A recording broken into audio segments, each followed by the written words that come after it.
Namaste bachcho, welcome back to the topic respiration.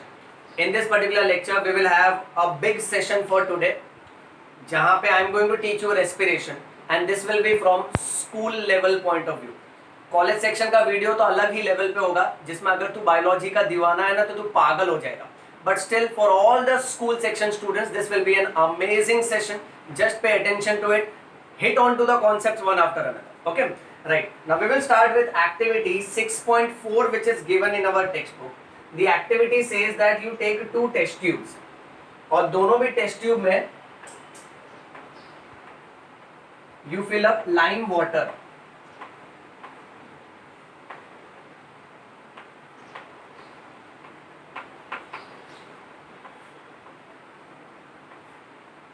Okay दोनों test tube में lime water भर दो. अब बात ऐसी है बेटा, पहले टेस्ट ट्यूब में okay at the centre I will take a rubber tube.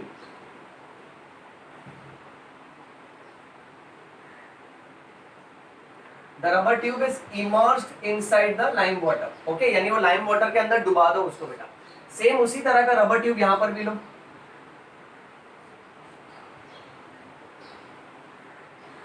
Okay so this is let's say a rubber tube.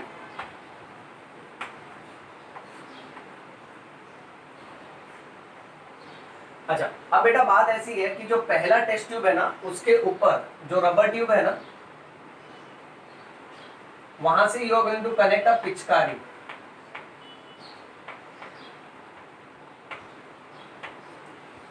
पिचकारी मालूम ना, बुरा ना मानो होली है.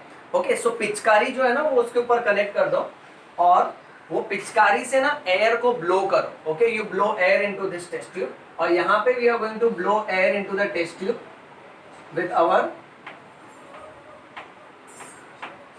माउथ. ओके अब what will you notice. So यहाँ पे first important point that you are suppose to know is carbon dioxide turns lime water milky. Okay ये एक बहुत ही इंपॉर्टेंट कंक्लूजन है बच्चों, इसको याद कर लो that carbon dioxide turns lime water milky. Lime water में जैसे ही कार्बन डाइऑक्साइड गैस मिक्स होता है ना वो पूरा मिल्की हो जाता है. ओके व्हाइटिश कलर का हो जाता है. पुराने जमाने में कैसे है ना गांव खेड़े में बहुत सारे बाबाज और तांत्रिक लोग ना इसको है ना जादू के तौर पे इस्तेमाल करते थे. They used to say that कि अगर तुम्हारे घर में भूत प्रेत है तो मैं इस पानी में फूंक मारूंगा और पानी का रंग बदल जाएगा. ये पानी ट्रांसपेरेंट होने के बजाय एकदम दूध जैसा हो जाएगा. सो कोई जादू टोना नहीं होता था बेटा. It was nothing special. It is just scientific that carbon dioxide turns lime water milky. अब एक बात ऐसी है, दोनों में लाइम वाटर था. पिचकारी से भी जब तू हवा ब्लो करेगा तो कार्बन डाइऑक्साइड आएगा इसमें और मुंह से भी जब हवा ब्लो करेगा सो एक्सेल्ड एयर में भी कार्बन डाइऑक्साइड होता है बच्चों, बराबर है. बट द थिंग इज कौन सा लाइम वाटर मिल्की जल्दी हो जाएगा. So this will become milky faster than this particular test tube. Okay यहाँ पे carbon dioxide will turn lime water milky but this will be a slow reaction, this will be a fast reaction. Why? Because our exhaled air has more CO2. exhaled air has more CO2 क्योंकि देखो हवा में जो CO2 है वो तो पिचकारी के थ्रू ब्लो हो ही रहा है, राइट. बट हम लोग जो एक्सेल्ड एयर ब्लो करते हैं ना उसमें हमारे बॉडी में जो कार्बन डाइऑक्साइड प्रोड्यूस हुआ है ओके वो भी बाहर निकलता है बेटा. So exhaled air has more carbon dioxide concentration as compared to the normal routine air beta. Okay, right? That is the reason why this test tube में lime water will turn milky faster than this test tube. Clear on this? Okay. चलो moving on. Next activity. This was activity 6.4. बोले तो 6 टिकली चोर. टिकली means point. No. Tickly means tickly only. याद रखो. Okay, right? Next, now we are going to move towards activity 6 tickly 5. Okay, ध्यान दे. I have got good amount of time today. उसके बाद I am going to go to my clinic. Okay, I will help a patient. but now I have decided that I am going to teach all of my students respiration, okay, the mechanism of breathing, okay, why do we get cancer, tobacco, smoking, सब कुछ discuss करेंगे बेटा, बहुत amazing topic है। हाँ, but एक बार याद दिला दूं, रेस्पिरेशन, सांस लेना, मैकेनिज्म, वो सब सिखाएगा। I am not going to act like Baba Ramdev so as to teach you yoga, okay, right. चलो मूविंग ऑन। एक्टिविटी 6.5 ये कहता है 2 टेस्ट ट्यूब ले लो, ओके। अब पहले टेस्ट ट्यूब में what you are going to do is you are going to add fruit juice और you can add sugar solution. बेटा शक्कर का पानी डाल दो और इसमें थोड़ा बहुत अभी you put up this microorganism called as yeast. Did I say east, west और east? No no no, here yeast, मस्त वर्ड है yeast, okay, right. So you put yeast, you put fruit juice और sugar solution. बेटा अब क्या होगा मालूम है, इसमें ना रिएक्शन होता है, और एक रिएक्शन ये याद रखो कि इसके वजह से ना कार्बन डाइऑक्साइड गैस रिलीज होता है। ये रिएक्शन में जब भी यीस्ट शुगर सोल्यूशन के साथ रिएक्ट करता है ना, carbon dioxide gas is release,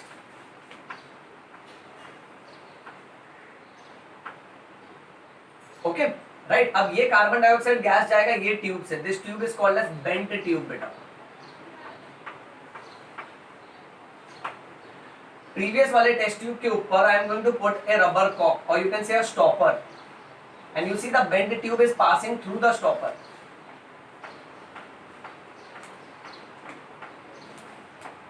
okay. So उसके ऊपर मैंने ढक्कन लगा के रखा है और ढक्कन के बीच में से ना बेंट ट्यूब दूसरे टेस्ट ट्यूब में जा रहा है। बेटा सो बेसिकली क्या होगा मालूम है, ये कार्बन डाइऑक्साइड गैस यहां से ट्रैवल करके यहां तक आएगा। बेटा तो यहां से कार्बन डाइऑक्साइड गैस आया नीचे, और इस वाले टेस्ट ट्यूब में मैं क्या लेके रखूंगा, अगेन इस वाले टेस्ट ट्यूब में मैं ले लूंगा लाइम वाटर,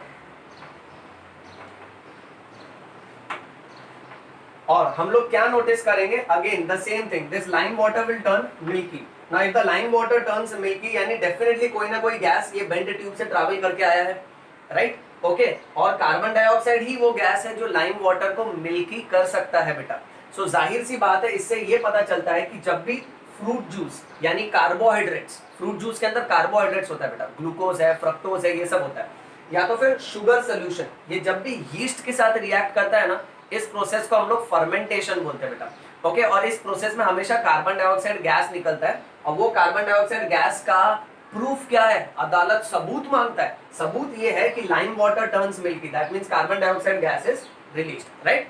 चलो मूविंग ऑन बेटा, next. Now we get energy from the food that we eat. Now in order to get this energy, the food has to be broken down,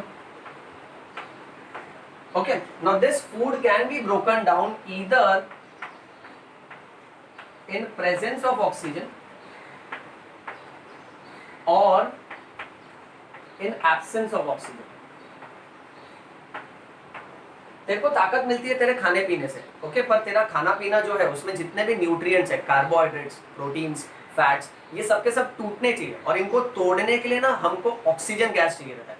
अगर ये खाना, ये न्यूट्रिएंट्स ऑक्सीजन के presence में टूटे तो उसको हम लोग बोलेंगे aerobic respiration,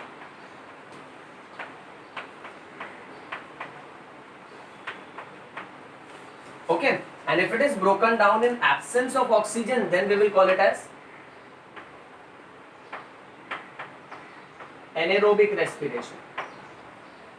Now here remember the difference, aerobic respiration releases more energy, okay, it produces 38 ATP, whereas anaerobic respiration produces only 2 ATP. So I will put greater than sign beta. There is more energy released in aerobic respiration as compared to anaerobic respiration. अच्छा बेटा, ATP stands for adenosine triphosphate, जिसके बारे में यहां पर मैं थोड़ी देर में सिखाने वाला हूं। फिलहाल के लिए तू याद रख, ATP मतलब क्या, अवस्थी तगड़ा पढ़ाता है, यस, माई सेल्फ डॉक्टर वैभव अवस्थी, और मैं तुझे रेस्पिरेशन तगड़ा ही पढ़ाने वाला हूँ। और अगर तू पढ़ाई नहीं करेगा तो एटीपी स्टैंड्स फॉर अवस्थी तगड़ा पीटता भी है, मारता भी है। ओके चलो मूविंग ऑन। अब ये हमारा जो फूड है ना बेटा, ये कौन से स्टेप्स के थ्रू हमारे सेल के अंदर टूटता है वो देखते हैं। अभी हमारे खाने में ओके सबसे कॉमन न्यूट्रिएंट होता है glucose. So food contains the commonest nutrient called as glucose. So now let's see how glucose is broken down in our body. Glucose का formula is C6H12O6. So how many carbon it has beta? 6. So I will write down this is 6 carbon compound. So glucose is a 6 carbon compound. Now this glucose is broken down in cytoplasm of our cell beta. So it is broken down in cytoplasm, and this process of breakdown of glucose is called as glycolysis. Glyco means glucose and lysis means to break. अब 6 carbon का compound है glucose जो हमारे खाने में होता है बेटा, ये टूटता है दूसरे कंपाउंड में जिसका नाम है pyruvate. And pyruvate is a 3 carbon compound beta. I am writing 3 carbon. Okay. Pyruvate के साथ साथ में ना energy is also released, and to be very specific, extra information point of view, 2 ATP is formed beta. Okay. ATP बोले तो अवस्थी नहीं adenosine triphosphate. बेटा मजाक मत करो, ध्यान दो, बहुत इंपॉर्टेंट लेक्चर चल रहा है। Okay right. So pyruvate is a 3 carbon compound, उसके साथ साथ एनर्जी रिलीज होती है। सो हम जो भी कुछ खाते हैं ना उसमें ग्लूकोज होता है, वो ग्लूकोज हमारे साइटोप्लाज्म में टूटता है, उस प्रोसेस को बोलते हैं ग्लाइकोलाइसिस, और वो टूटता है पाइरूवेट में which is 3 carbon compound. Then what happens is this pyruvate is further broken down and there are 3 possibilities. This pyruvate is broken down in absence of oxygen.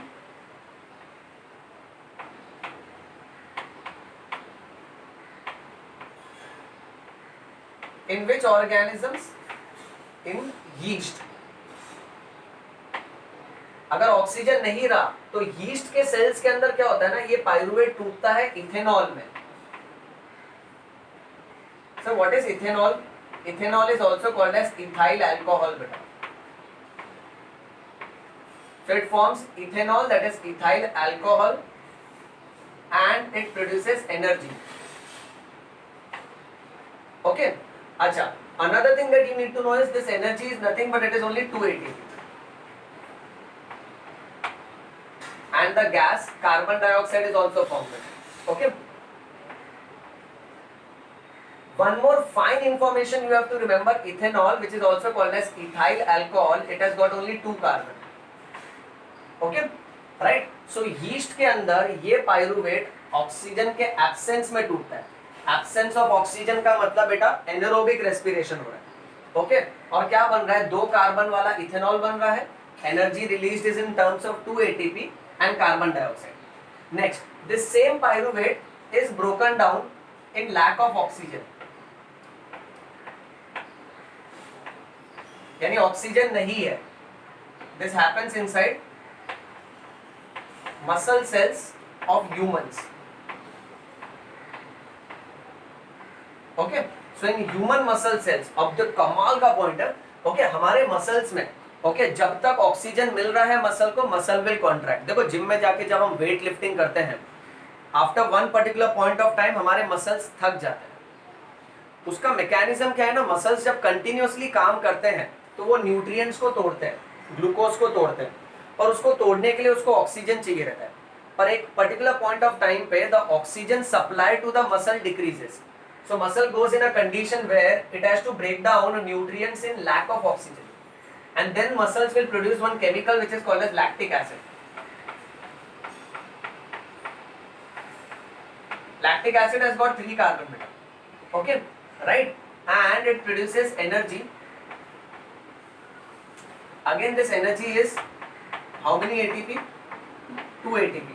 One very important extra point that you should remember: lactic acid is responsible for causing muscle fatigue. Fatigue का meaning is tiredness. देख बहुत कमाल का point है, जब भी तेरा muscles, हाथ पैर के मसल्स थक जाते हैं ना, इतना समझ जाने का बायोलॉजिकली कि उसके अंदर लैक्टिक एसिड बन रहा है। Suppose your teacher gives you punishment कि get out of the classroom and raise your hand in stand, तो तू हाथ ऐसा ऊपर करके खड़ा है, but after some time your muscles will start paining, right? Okay, because the muscles are undergoing fatigue. Fatigue means tiredness, थक गया है वो, अब उसके अंदर लैक्टिक एसिड बन रहा है, तब तू हाथ ऐसे नीचे कर लेता है, फिर टीचर देखता है तो वापस हाथ ऊपर कर लेता है, फिर टीचर बोलता है हाथ नीचे क्यों किया? बोलने का sir lactic acid because pyruvate is broken down in lack of oxygen in human muscle cells which produces 3 carbon lactic acid and only 2 ATP. Sir, I should be getting 38 ATP but only 2 ATP because this is anaerobic process. इतना पूरा answer देगा, teacher Impress हो जाएगा, बोलेगा आजा आजा classroom में बैठ, you are a good student. That's yo bio. चलो moving on next. Now this same pyruvate is broken in presence of oxygen.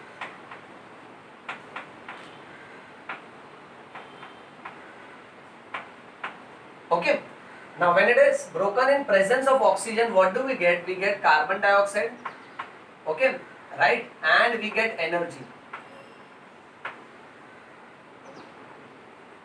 and a little bit of water vapor also, but very important is this energy is 38 ATP.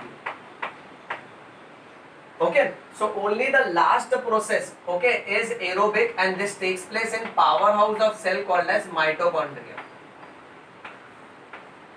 which is also called as power house of cell। समझ रहा है ना तू? Very important ना बेटा। So mitochondria में ultimately है ना, जब ये टूटता है तब जाके 38 एटीपी मिलता है। Now students, you are supposed to remember this flow chart. Each arrow of this is very important बेटा।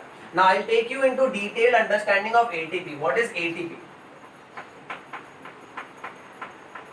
एटीपी ना एक केमिकल कंपाउंड है बेटा, ओके, जिसका फुल फॉर्म है एडिनोसाइन ट्राइफॉस्फेट।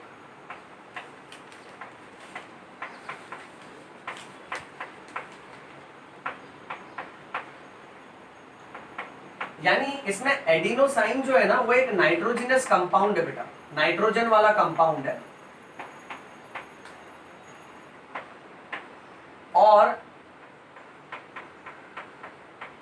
इस एडिनोसाइन के साथ, समझो ये एडिनोसाइन है, इसके साथ जब 3 फॉस्फेट अटैच हो जाते हैं ना, तब हम लोग इसको एटीपी बोलते हैं बेटा। अब सोचो यही एडिनोसाइन के साथ अगर सिर्फ 2 फॉस्फेट अटैच्ड है तो इसको हम लोग क्या बोलेंगे? एडीपी।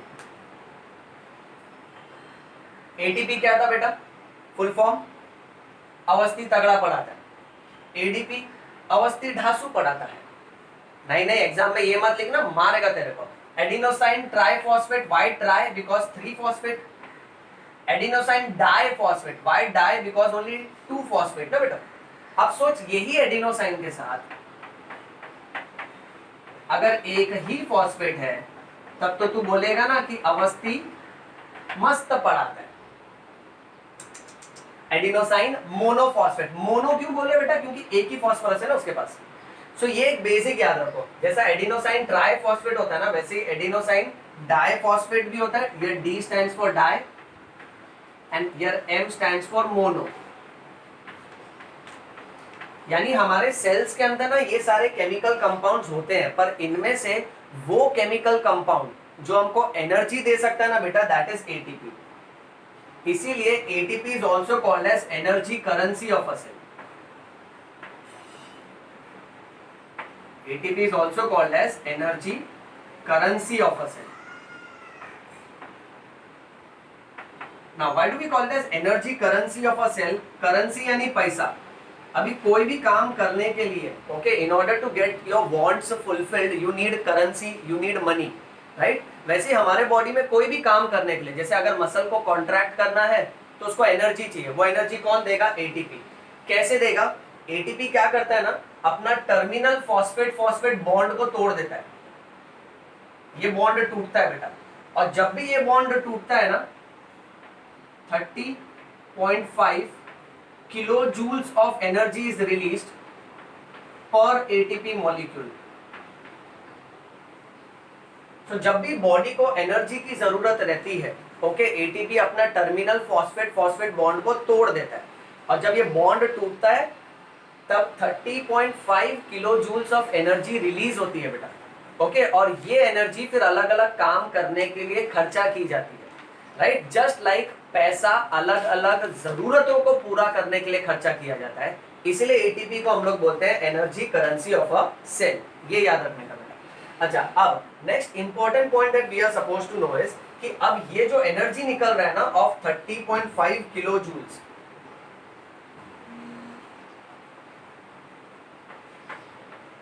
ओके, जिस तरह से एक बैटरी हमको अलग अलग तरह का एनर्जी देता है बेटा, suppose if I connect a battery, let's say suppose for example to a vehicle, okay, right, so it will produce which energy, it will produce mechanical energy. If I connect it to light, tube light, okay, so it will get converted into light energy. The same battery can get converted into sound energy also, beta.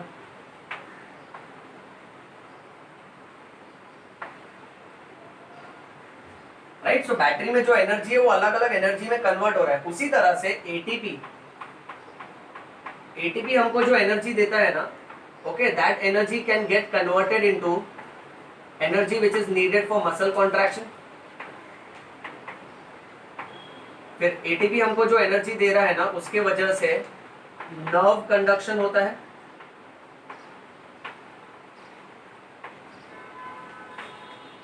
nerve conduction means your brain sends messages through nerves to different parts of the body beta, okay, right, and इसी energy के वजह से what more can happen in your body is a protein synthesis beta।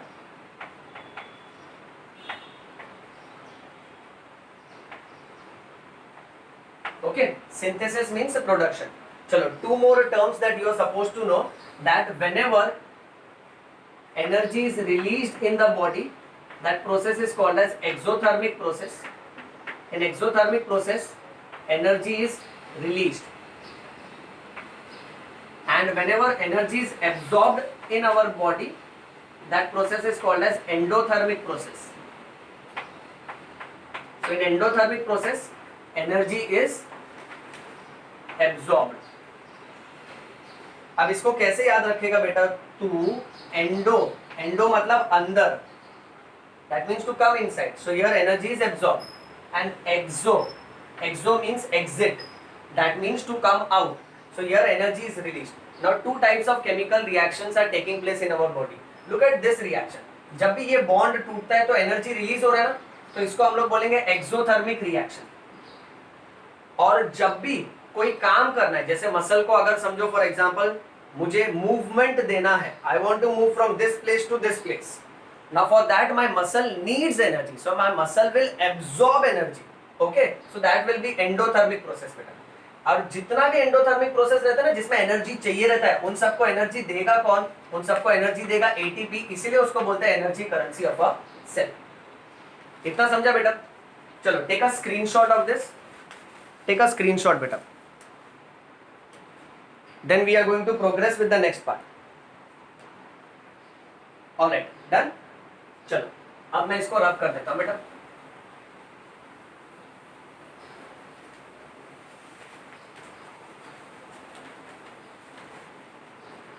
by heart this arrow फटाफट, by the time I rub this, ये arrow by heart करो बच्चों।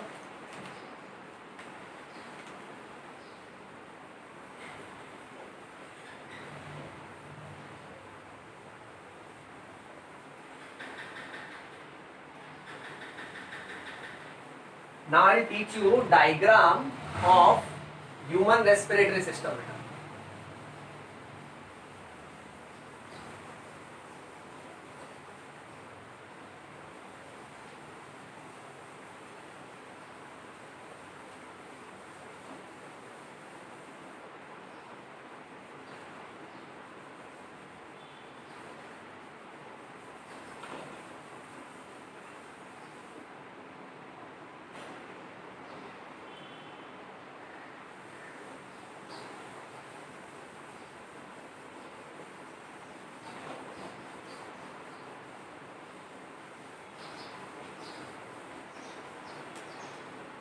Alright okay चल बेटा नाउ आवर नेक्स्ट टॉपिक मेन तो diagram discuss करेंगे और डायग्राम से पहले छोटा मोटा कंटेंट ले लेते हैं बेटा ओके सर सिर क्यों खुजा रहा है सिर खुजाने से ना दिमाग चलता है बेटा ओके फाइन चलो now look here now let's talk about respiration in plants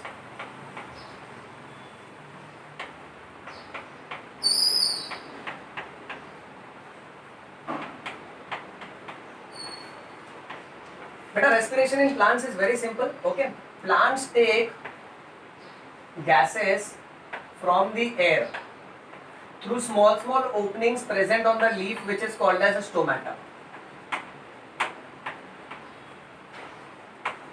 हमने डिस्कस किया था ना लीफ के ऊपर छोटा छोटा खड्डा होता है छोटा छोटा खड्डा जी okay that is called as stomata so उससे ना वो लोग गैसेस अंदर लेते हैं बेटा फिर स्टोमेटा से कैसे ना बेटा वो गैस जाता है इन intercellular air spaces वो लीफ का जो कट सेक्शन वाला डायग्राम हमने ड्रॉ किया था ना बेटा उसमें देखना intercellular air spaces upper epidermis lower epidermis फिर बीच में जो मीजोफिल है ना उसके बीच में जितनी भी कैविटीज है एयर कैविटीज वहां पे ये गैसेस जाता है बेटा फिर वो गैस वहां से होते हुए अल्टीमेटली सेल के अंदर जाता है और सेल के पास अगर कोई वेस्ट गैस है ना तो सेल उस गैस को वापस इंटरसेल्युलर स्पेस में दे देगा इंटरसेल्युलर स्पेस से वो गैस वापस से जाएगा स्टोमेटा और स्टोमेटा से वो gas is again return back to the air so that is how gaseous exchange takes place in plants this process of gas exchange the process of gas exchange in plants is called as a diffusion. ये याद रखना बेटा the process of gas exchange in plants is called as diffusion. Right? Clear? Okay, चलो moving on. अब plants में कैसा रहता है ना activities at night time is different and activities during the daytime is different. See at night time what happens is there is no sunlight. I'm putting a cross. That means there is no sunlight. अच्छा sunlight नहीं है तो रात में plants photosynthesis नहीं कर पाएगा बेटा.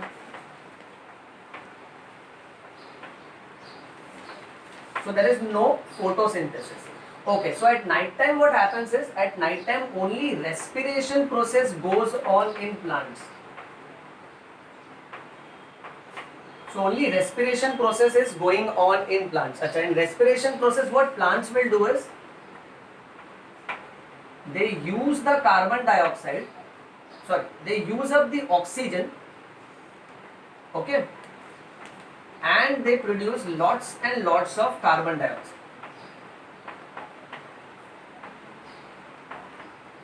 so plant के हर एक सेल में हमारी तरह ही होता है बेटा ओके राइट ऑक्सीजन खर्चा कर लेते हैं और कार्बन डाइऑक्साइड बनाते हैं अब during day time what happens is during day time there is availability of sunlight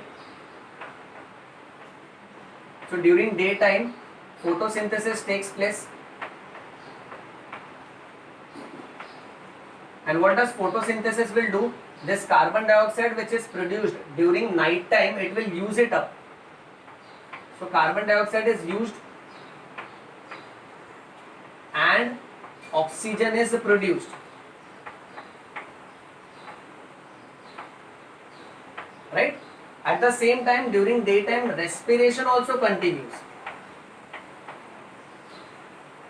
So सुबह के समय प्लांट्स में फोटोसिंथेसिस भी होता है और रेस्पिरेशन भी होता है पर रात के टाइम पे प्लांट्स में सिर्फ रेस्पिरेशन होता है.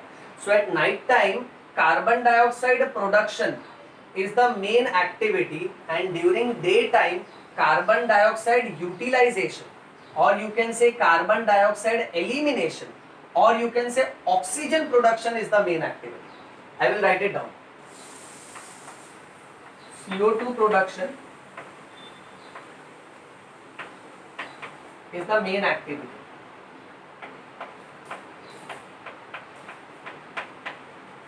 Okay, right? Whereas during the daytime, you can say CO2 elimination, or you can say CO2 utilization, or you can say oxygen production is the main activity. Right?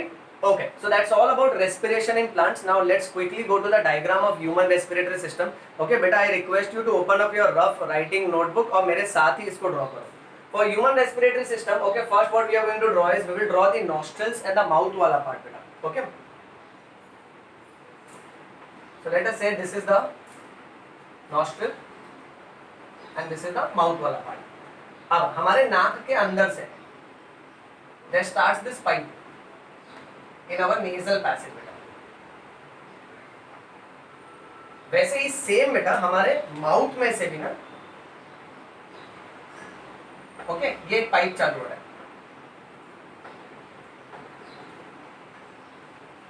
अब बात ये है कि ये दोनों भी पाइप अंदर फ्यूज हो जाते हैं बेटा, और उसके बाद ना एक कॉमन पाइप बनता है. ओके, और ये कॉमन पाइप वापस से डिवाइड होता है into our windpipe and food pipe. Okay, now as per the way you are sitting in your neck, what happens is from your nostrils there is one pipe, from your mouth there is another pipe which fuses, it forms a common passage and again it splits into two pipe.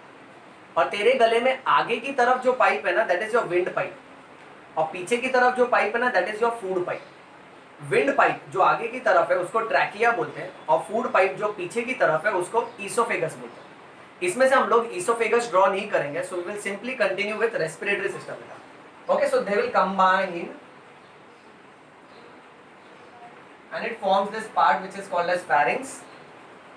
After the pharynx we have another part that is called as larynx, and after the larynx we have this long wind pipe which is called as a trachea.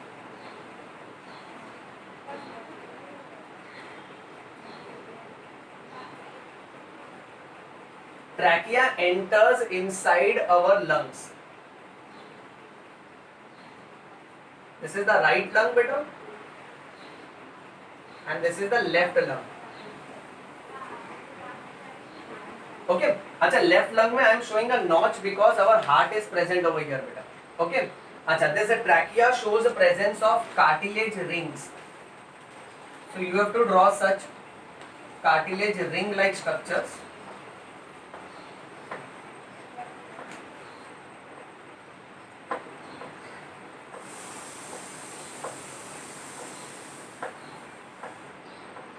Okay, now on the left side what happens is the trachea divides into two pipes,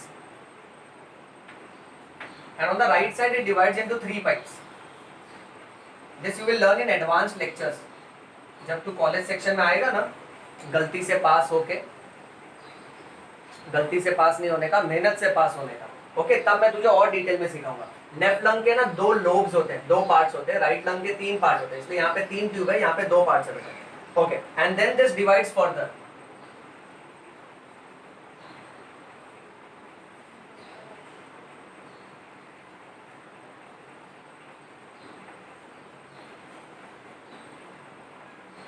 Okay, fine. Now moving on. Then these tubes divide into small balloon-like structures.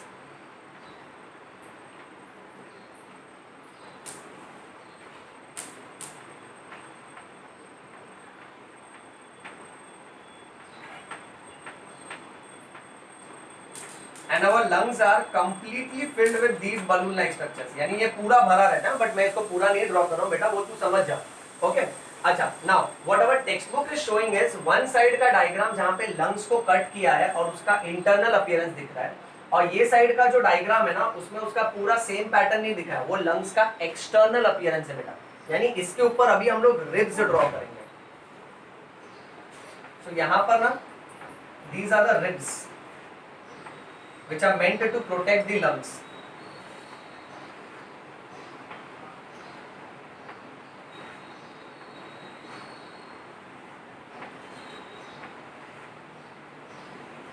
Okay, right beta. Acha, now moment you are through with this, what you are going to do is you are going to name this particular diagram beta. So let's name this diagram one by one. Okay, we started with this opening. This opening is called as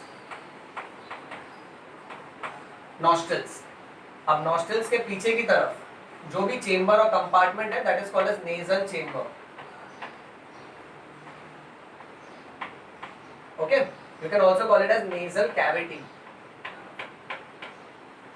अच्छा, nasal cavity के बाद ये mouth वाला जो part है, right, that is called as oral cavity. This is also called as buccal cavity.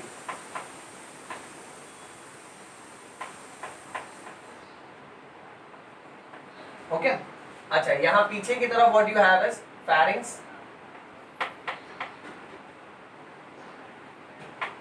Okay, this entire throat वाला part is pharynx. pharynx के बाद अनदर पार्ट इज larynx. मस्त है, pharynx, larynx, larynx, pharynx, दोनों भाई भाई, हाँ, rhyming words. Okay, larynx is also called as voice box. You see the prominence in our neck, हमारे गले में जो prominent वाला पार्ट है ना, that is called as larynx. It is also called as sound box or voice box बेटा. अच्छा, then after larynx what we have is tube called as windpipe, also called as trachea. इसको थोड़ा मुंह टेढ़ा करके foreign accent के हिसाब से बोलने का, like those गोरा people. Trachea. Yo man, क्या किया? Trachea. Remember, okay? Fine. नहीं तो क्या हिंदी में बोलेगा तो तकिया सुनाई देता है बेटा. Okay, so call it as trachea. Trachea is also called as trachea. Nice accent, you know. Trachea is also called as windpipe. चलो जोक्स अपार्ट, हाँ, ध्यान दो बेटा. तुम तो यार फालतू मजा लेते हैं. Okay. अच्छा, trachea के ऊपर you find these rings of cartilage. So you have to name these rings also. Okay. Rings of cartilage. Okay, now trachea divides into these two tubes, that is called as bronchi. Singular is bronchus. अच्छा, अब ये पूरा एक bronchi है, also called as bronchus. फिर ये further जो yellow वाले ट्यूब में डिवाइड हुआ ना बेटा, that yellow वाला tube is a smaller division of bronchi, so it is named as bronchioles.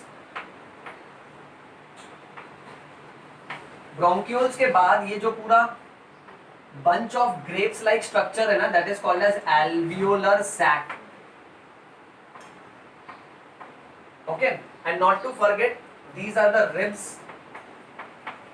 which are covering our lungs so as to protect them. The main part called as lung. Okay, and you have to remember beneath the lungs here, okay, you have a dome shaped muscle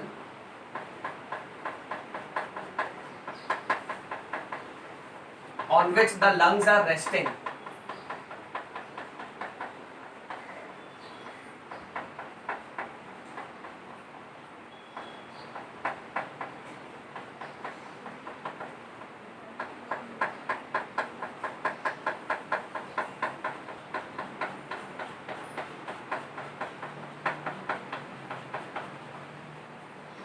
This dome shaped muscle, okay, is called as a diaphragm.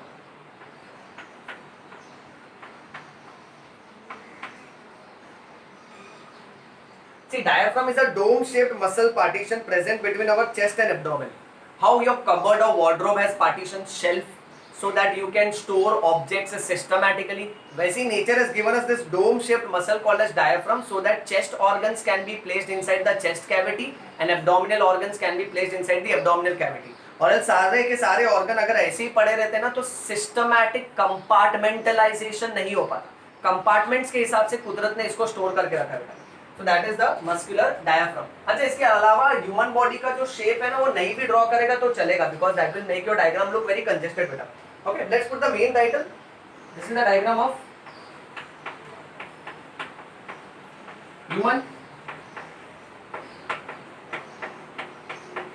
respiratory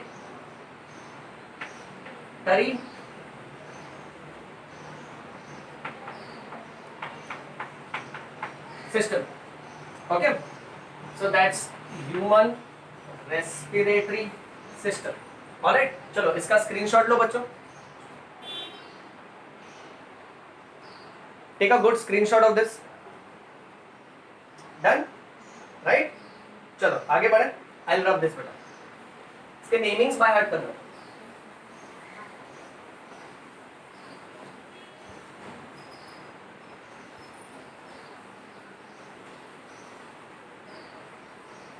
namings by heart करो, ये diagram practice करो, so that next time when you celebrate Diwali ना, रंगोली बनाना रहेगा ना, तो घर के बाहर यही बना देने का बेटा, and tell them that's all about pure breathing, pure air. अच्छा रंगोली बनाया बेटा, that's biological rangoli. You should feel proud for learning biology, okay? Because you are learning about something that nature has created.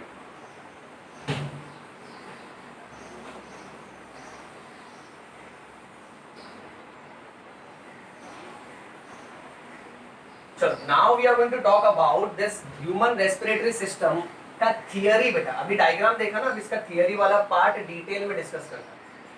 मुझे स्केल चाहिए, एक minute. Let us have one compartmentalization, one partition beta, okay?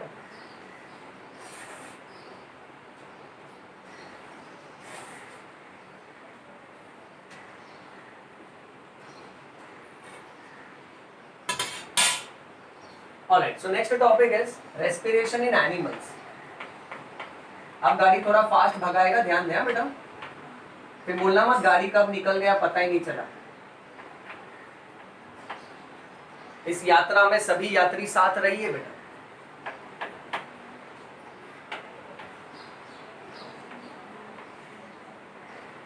Okay, so far we have been talking about respiration in plants. Now what we are going to discuss is respiration in animals. अब animals में कैसा होता है ना बेटा, जो animals land पे रहते हैं उनको हम लोग बोलते हैं terrestrial animals, right? और टेरेस्ट्रियल एनिमल्स क्या करते हैं ना, they breathe oxygen directly from the air. Next point, जो एनिमल्स पानी में रहते हैं ना,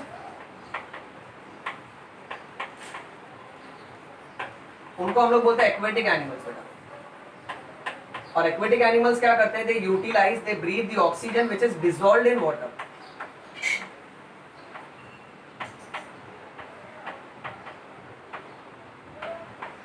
Now, remember one point that the oxygen in air is more than the oxygen which is dissolved in water.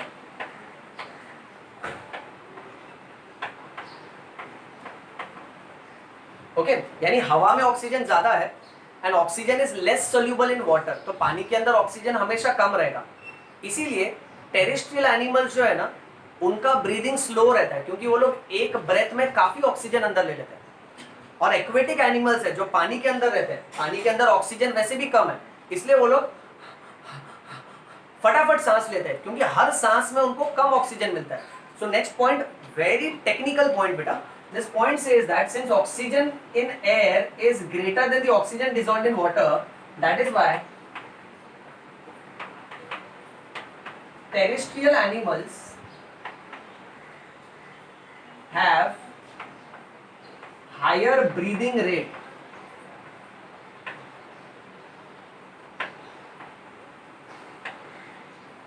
and aquatic animals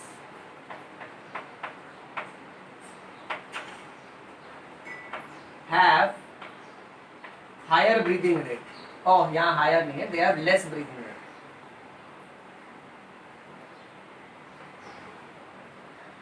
These have higher breathing rate. I'll give you one classic example. मगजमारी नहीं चाहिए. You think about your breathing speed. How do you breathe? क्या मस्त हवा है, right? Then next breath. So that's your speed. Have you seen aquatic animal fish? You seen their mouth? सोच इतना fast वो breathe कर रहा है, ये ब्रीदिंग प्रोसेस होता है उनका. सो लोग इतना फटाफट सांस लेते हैं. क्यों फटाफट सांस लेते हैं? क्योंकि पानी के अंदर ऑक्सीजन कम है. सो ये याद रखो, टेरेस्ट्रियल एनिमल्स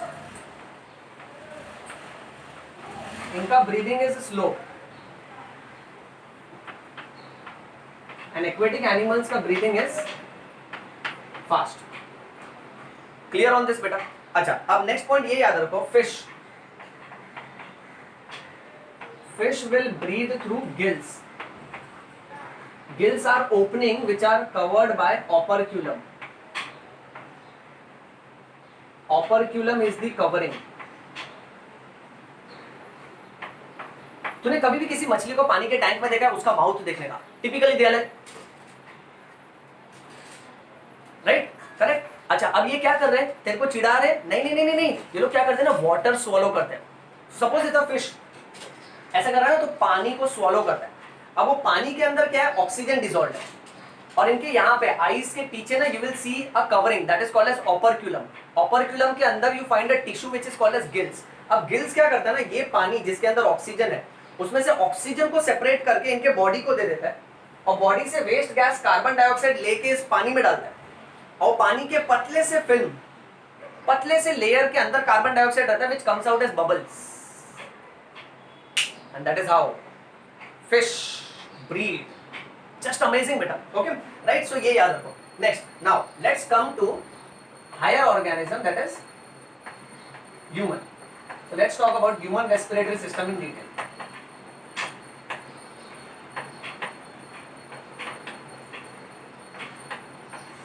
अच्छा अब ह्यूमन रेस्पिरेटरी सिस्टम में तूने सबसे पहला पार्ट क्या देखा था बेटा, openings which are called as nostrils. So nostrils are these external openings, okay? फिर उसके अंदर जो भी है that is called as nasal cavity, which is also called as nasal chamber.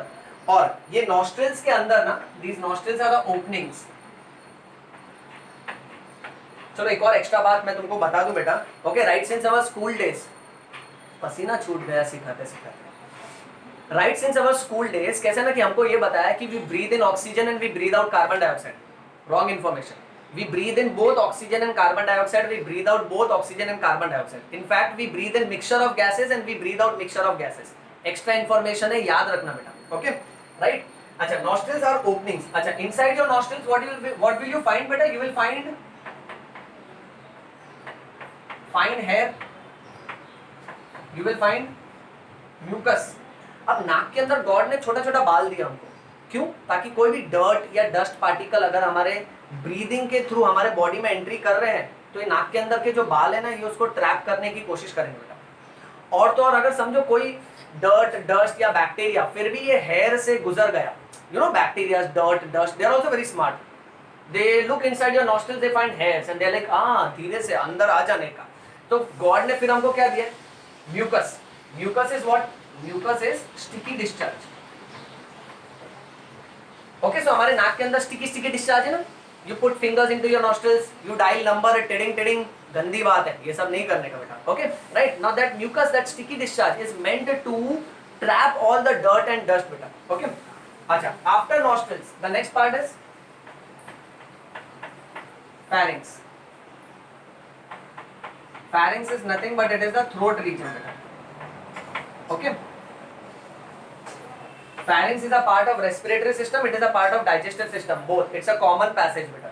Okay, then comes the next part which is called as larynx। Larynx is also called as voice box, larynx is also called as Adam's apple।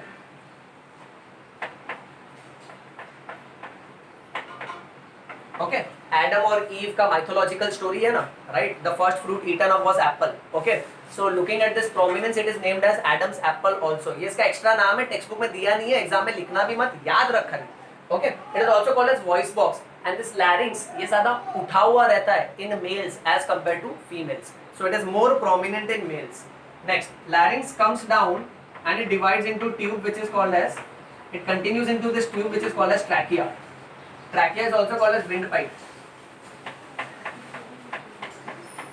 and trachea के अंदर you will find rings of cartilage, rings of C-shaped cartilage।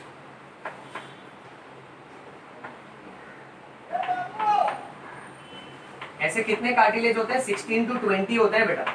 So why are these cartilage present? So as to prevent collapse of the tube।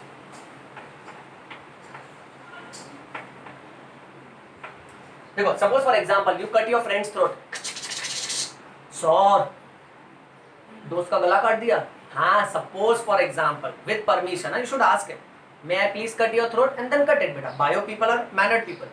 फिर उसका ना wind pipe निकालो बाहर। अब ये उसका विंड पाइप, ये दिख रहा है बेटा, ये विंड पाइप को सुला दिया मैंने। अब ये विंड पाइप कैसा ना, ये इलास्टिक मटेरियल का बना होता है, तो ये पिचक जाता है। अब ये अगर पिचक जाएगा ना, अगर ये कोलैप्स हो जाएगा, पिचक जाएगा मींस कोलैप्स हो जाएगा, अगर ये कोलैप्स हो जाएगा ना बेटा, तो कैसे हमको सांस लेने में और एफर्ट्स डालना पड़ेगा। we will have to put in more efforts to breathe because the amount of energy needed to open up this pipe will be more one and then the gas will enter inside. So इसलिए कैसे ना ये pipe के अंदर ना ऐसे बहुत सारे कार्टिलेज सी शेप आधे आधे ऐसा मेरे ट्रैकिया में ऐसा है ये निकाला okay right. So these are C shaped cartilage बेटा ओके जिसके वजह से ये पाइप हमेशा खुला ही रहेगा और अगर ये खुला ही रहेगा तो हवा आ जा सकता है comfortably right. The pipe will not collapse. So ये पॉइंट याद रखना trachea is consisting of C shape cartilage 16 to 20 number 16 से लेकर 20 कार्टिलेज होता है. अब क्या 16 से लेकर 20 क्यों किसी का गर्दन लंबा रहता है किसी का गर्दन छोटा रहता है right. That is how it is nature ने उस हिसाब से बनाया बेटा. अच्छा ट्रैकिया के बाद जो नेक्स्ट स्ट्रक्चर आता है that is called as bronchi. Trachea divides into bronchi. Bronchi they are nothing but they are again respiratory tubes smaller tubes and bronchi will divide into still smaller tubes which are called as bronchioles. अब ये भी diagram में देखा था ना बेटा तूने right. so bronchioles are still smaller tubes. I am writing here smaller tubes. okay अब bronchioles के बाद what you have is alveolar sac.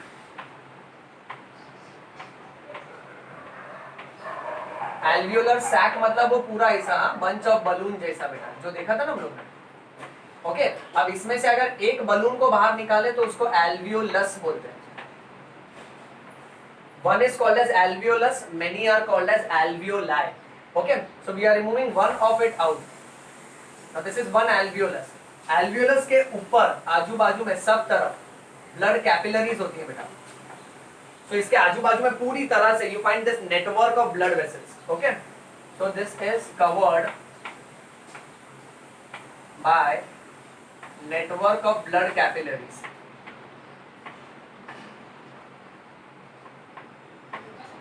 Network of blood capillaries.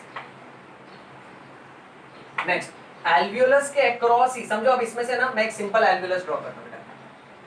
ये alveolus और सारे blood capillaries जो इसके ऊपर चिपके थे ना इसको हटा दिया. तो अब alveolus अलग है balloon like structure और ये blood capillaries अलग है. उसमें से एक ही capillary ड्रॉ करता हूँ. ये देखो. Now, whatever gas you breathe in, it passes from your nostrils, pharynx, larynx, trachea, bronchus, bronchioles, alveolus. अब वो गैस alveolus तक आ गया. क्या कमाल ना बायोलॉजी राइट. ओके सो ये गैस यहाँ तक आ गया. अब समझो उसमें ऑक्सीजन है. सो ऑक्सीजन alveolus के अक्रॉस जाएगा ब्लड में. ओके और ब्लड में वो ऑक्सीजन को पिकअप कौन करेगा? RBC red blood cells. और जो कार्बन डाइऑक्साइड वेस्ट गैस है ना वो ब्लड से होते हुए alveolus में जाएगा. फिर एल्वियोलस से होते हुए ब्रोंक्यूल्स, ब्रोंक्यूल्स से होते हुए ब्रोंकस, ब्रोंकस से ट्रैकिया, ट्रैकिया से लैरिंक्स, फैरिंक्स, नॉस्ट्रल्स आउट. सांस लेना कितना आसान है पर सांस को समझना कितना मुश्किल है. सांस यानी सांस बहू वाली सांस नहीं, ब्रीदिंग वाली सांस. ओके चलो moving on. Fine. So that is how gas exchange takes place. So we will write that alveolus provides. ये मेरे बिल्डिंग का वॉचमैन चिल्ला रहा है पागल. alveolus provides greater surface area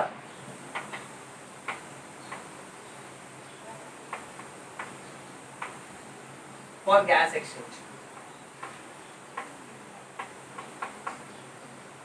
ये याद रखने का. ओके तो जो भी गैस एक्सचेंज होगा ना वो alveolus के अक्रॉस ही होगा. अच्छा अब दूसरी बात ये है इसमें एक्स्ट्रा पॉइंट ये याद रखो smaller animals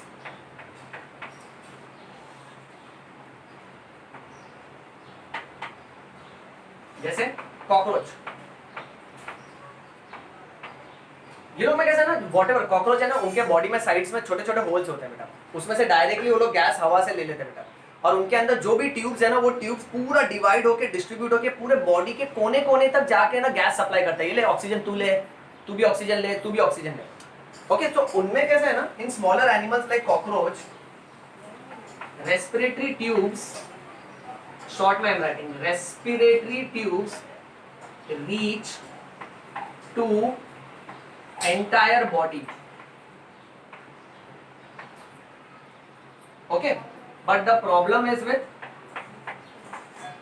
large animals like humans.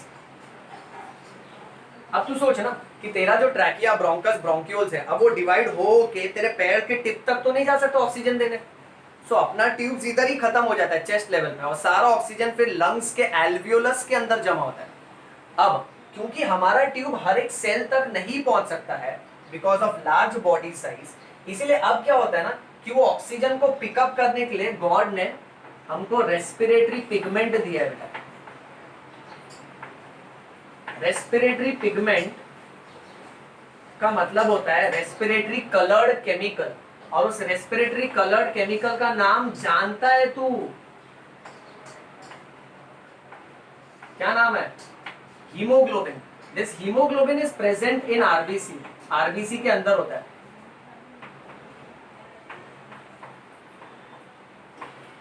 RBC stands for red blood cells, which are also called as red blood corpuscles. Okay, and this hemoglobin is also called as oxygen carrier. ये oxygen gas को carry करता है बेटा, so haemoglobin is also called as oxygen carrier. Okay, और ये haemoglobin जो हमारे RBC के अंदर है, इस आरबीसी के अंदर हीमोग्लोबिन होता है बेटा, और यही हीमोग्लोबिन ना एल्वियोलस से ऑक्सीजन को कैच कर लेता है बेटा। फिर this RBC with hemoglobin carries oxygen and then it goes to different cells and it gives oxygen to them. Remember, so hemoglobin is also called as oxygen carrier beta, and it is because of hemoglobin, it's a pigment, it is because of hemoglobin our blood is red in color, because hemoglobin carries oxygen inside the RBC, red blood cells. One extra information,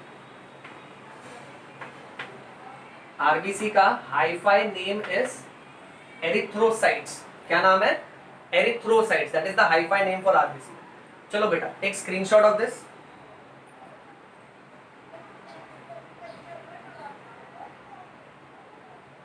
okay fine, या let us continue. अब last part बेटा,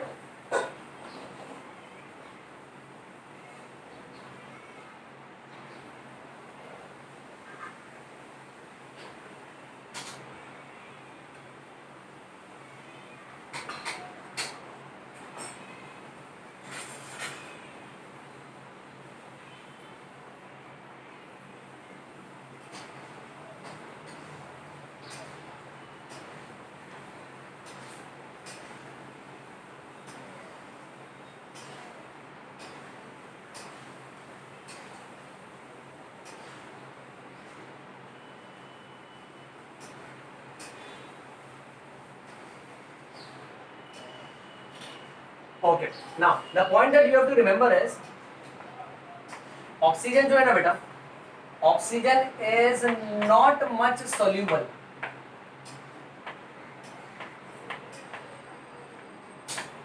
oxygen is not much soluble in water, इसलिए oxygen को carry करने के लिए god has given us haemoglobin, short में we are writing HB। This haemoglobin is present in RBC.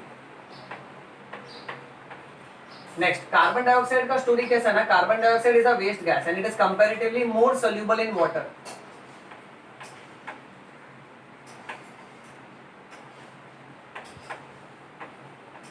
So carbon dioxide is not carried by hemoglobin, carbon dioxide is carried in dissolved state.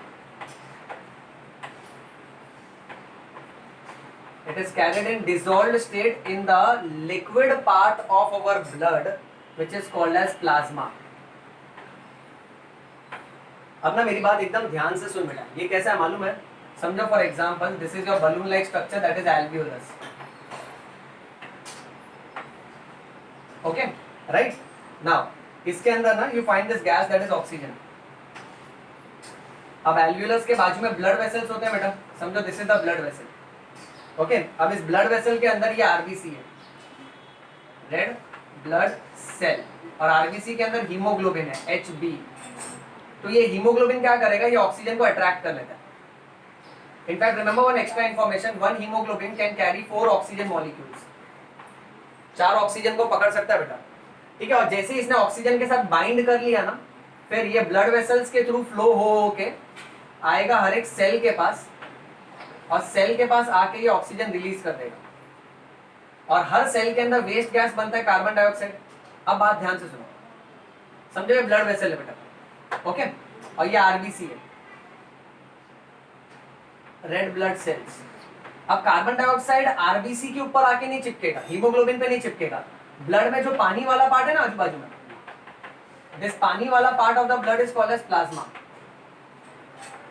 तो carbon dioxide plasma में ही रहता है इन dissolved state, और फिर वहां से यहाँ पे आएगा. यानी ये ब्लड में जो पानी है इधर प्लाज्मा, इसमें कार्बन डाइऑक्साइड है. सो जब ऑक्सीजन बॉडी की तरफ आता है ना, तो बॉडी का कार्बन डाइऑक्साइड एल्वियोलस में जाता है. ये याद रखने का, very important. So oxygen is carried with the help of haemoglobin. Very very very important. Carbon dioxide is not carried by hemoglobin. It is carried in dissolved state in the liquid part of blood, which is called as plasma. Clear on this? Next, chalo. When we breathe in, that process is called as inhalation. And when we breathe out, that process is called as exhalation. Inhalation is also called as inspiration. Exhalation is also called as expiration. Okay, let us put up.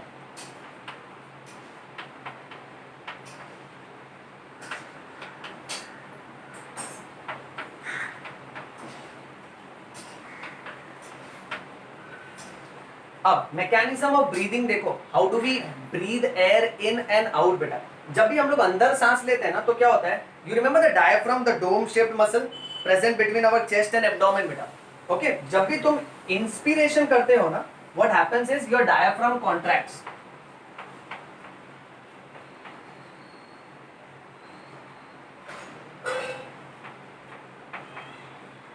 Diaphragm जो muscle है ना, वो contract करता है. और तो और even your rib muscles will contract.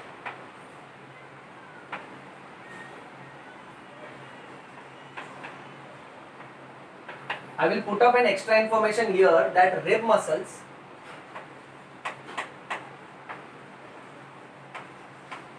they are called as intercostal muscles.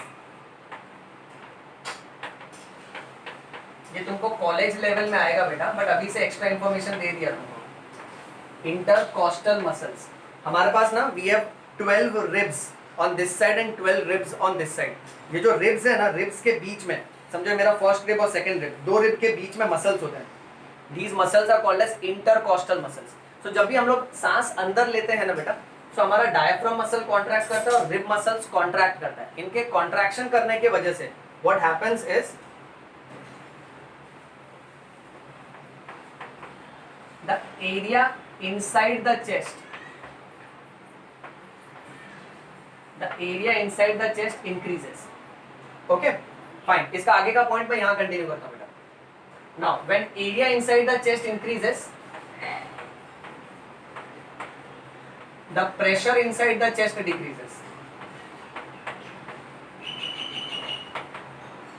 Area and pressure are inversely proportional. Remember, whenever the area increases, pressure decreases. Okay, whenever the area decreases, pressure increases.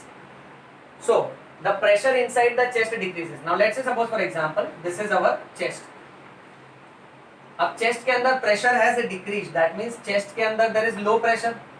So comparatively हवा में there is outside air has high pressure. And we know one very simple basic, that air will always flow from area of higher pressure to area of lower pressure. That means from outside to inside the chest. Correct beta? So from higher pressure to lower pressure, that means the air will flow from outside to inside the chest. And because of this our chest expands, because the chest is getting filled up with air ना, right? इसलिए हम जब अंदर सांस लेते हैं, chest rise, and when you breathe out, chest fall. Chest rise and fall takes place बेटा. So that is how the chest expands during inspiration. अब expiration और exhalation में पूरा उसका उल्टा. चल बोलते जाए क्या होगा. यहाँ पे diaphragm contract नहीं होगा, diaphragm muscle relax होगा, right? Even our rib muscles will relax. और इनके रिलैक्स होने की वजह से the area inside the chest will decrease.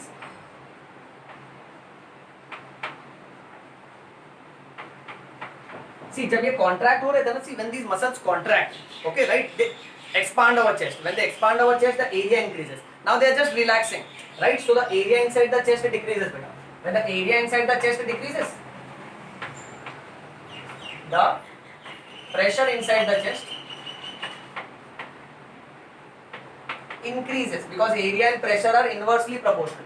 Now let us say suppose for example this डब्बा, this cavity is our chest. Okay? अब chest के अंदर का प्रेशर बढ़ गया, यानी चेस्ट के अंदर हाई प्रेशर है.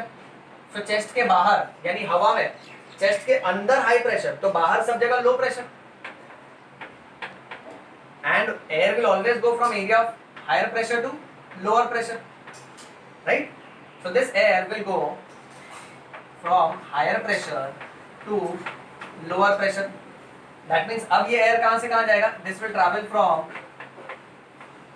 inside the chest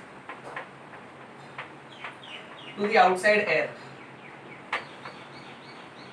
right? Now when I say inside the chest, that means okay ये गैस एक्सचेंज हो चुका होता है, कार्बन डाइऑक्साइड एल्वियोलस में भर गया, सारा कार्बन डाइऑक्साइड एल्वियोलस में भर गया बेटा. Okay, right? Now this air will travel from inside the chest. So alveolus से bronchioles, bronchioles से bronchus, bronchus से trachea, trachea से larynx, larynx से pharynx, pharynx से nostril, nostril से बाहर आउट. और इस तरह से हम लोग सांस लेते हैं. सोचो एक सांस लेने को कितना टाइम लगता है, पर एक सांस को समझने के लिए देखो कितना बड़ा लेक्चर लग रहा है अपने को, राइट? ये बायो नहीं है, ये है यो बायो. रिमेंबर बेटा. Okay, right? So that is how this takes place. सो यहाँ चेस्ट एक्सपांड हो रहा था, your chest falls. Now इतना इंपॉर्टेंट प्रोसेस फिर भी लोग है ना ये सिस्टम को खराब करते हैं, रेस्पिरेटरी सिस्टम को खराब करते हैं. किसकी मदद से? चलो लास्ट 2 टॉपिक. तंबाकू, tobacco, extremely injurious to our respiratory system. Okay, people taking in tobacco in forms of cigar, in forms of cigarettes, in forms of bidi, in forms of hookah. Okay, so ये जो tobacco का जो आदत है ना बेटा, tobacco क्या करता है ना, तुम्हारे पूरे सिस्टम को डिस्ट्रॉय करता है. Tobacco affects your mouth, especially your tongue. Okay, it affects your larynx, that is your voice box. It affects your lungs, it affects your liver, it affects your heart. Okay, लोग ये जो तंबाकू खाते हैं ना, you've seen those people typical habit ऐसा रख के, then they chew. Chewing of tobacco causes oral cancer, mouth cancer बेटा. Okay, it causes throat cancer. फिर आगे चल के ऑपरेशन कराना पड़ता है. Okay, 1/2 of the mouth or the tongue has to be removed surgically. Extremely bad बेटा, very very very bad. People don't realize unless and until they fall in trouble बेटा. Okay, next, excess of tobacco.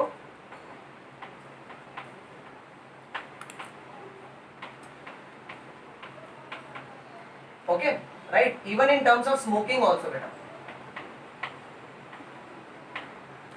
Excess of tobacco can cause heart attack. It can cause a stroke. Sir stroke का मतलब होता है paralysis. 1/2 of your body will not move because the blood supply to the brain decreases, and it is all because of tobacco beta. So it can cause heart attack, it can cause a stroke, it can cause pulmonary disease.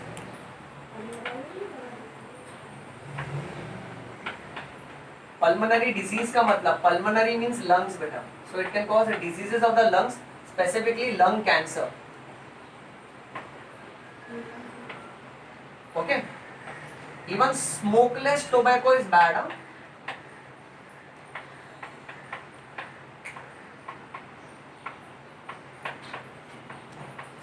And how foolish it is. People they read कि टोबैकोस और cigarette के ऊपर लिखा है कि धूम्रपान करना सेहत के लिए हानिकारक है. Right? Smoking is injurious to health. Smoking kills. Smoking causes cancer. People are not worried about it because they will care unless and until they fall in trouble. See, I as a doctor, I have treated so many patients, okay, of tobacco, so many patients of smoking, ultimately landing up in cancer, ultimately landing up with lung diseases, excessive cough, which is not being treated, okay, getting hospitalized again and again. The family is ruined. But by the time they realize this is too late, beta. Okay. So ये याद रखना है. Even smokeless tobacco is bad. Okay, smoking में भी 2 तरह का smoking होता है, active smoking and passive smoking. Active smoking यानी जो smoke कर रहा है वो, जो मजा ले रहा है वो. Okay, passive smoking क्या होता है? अगर मैंने धुआं उड़ा दिया, पहली बात तो smoking करने का. अगर मैंने धुआं उड़ा दिया और मेरे बाजू में कोई खड़ा है, उसने वो धुआं inhale कर लिया, तो वो हो गया passive smoker. और passive smoker भी याद रखो पैसिव स्मोकर भी he is at risk for cancer. Okay, so even passive smoking is bad. अच्छा, अब ये स्मोकिंग के हिसाब से मैकेनिज्म क्या है बेटा, क्यों अफेक्ट होता है हमारा बॉडी, स्मोकिंग की वजह से कैंसर क्यों होता है बेटा. इसका मैकेनिज्म ये है कि हमारे रेस्पिरेटरी सिस्टम में, रेस्पिरेटरी ट्यूब्स के अंदर there are small hair like structures called cilia.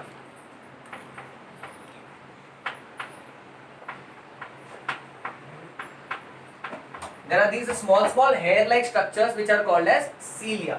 So how does this work? Suppose ये nostril और ये mouth और ये तुम्हारा respiratory system, इसमें छोटे छोटे hair like structures होते हैं. This is called as cilia. अब cilia क्या करता है ना, cilia is meant to vibrate. ये सीलिया वाइब्रेट कर करके, जब भी हम लोग ये मूवमेंट करते हैं, सो सीलिया वाइब्रेट करके हमारे रेस्पिरेटरी पैसेज को क्लियर कर देता है.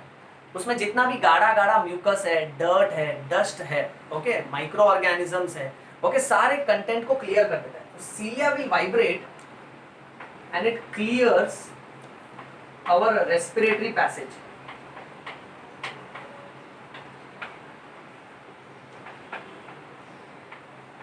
जिसकी वजह से these respiratory disturbances and dirt and dust they cannot go down to our lungs because cilia vibrate करके either it will produce a cough reflex so that you will cough it out, okay, right, or what it does is it keeps on vibrating, it produces irritation. That irritation, if it is of upper respiratory tract, it will produce sneezing or you will sneeze it out, okay. अब smoking की वजह से ना, smoking destroys cilia.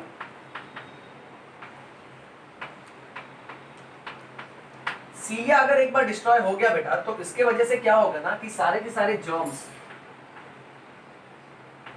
Dust फिर हमारे body में enter करेंगे बेटा. एंटर करेंगे तो उसके वजह से सूजन आएगा. You will have inflammation, you will have infection of your respiratory system.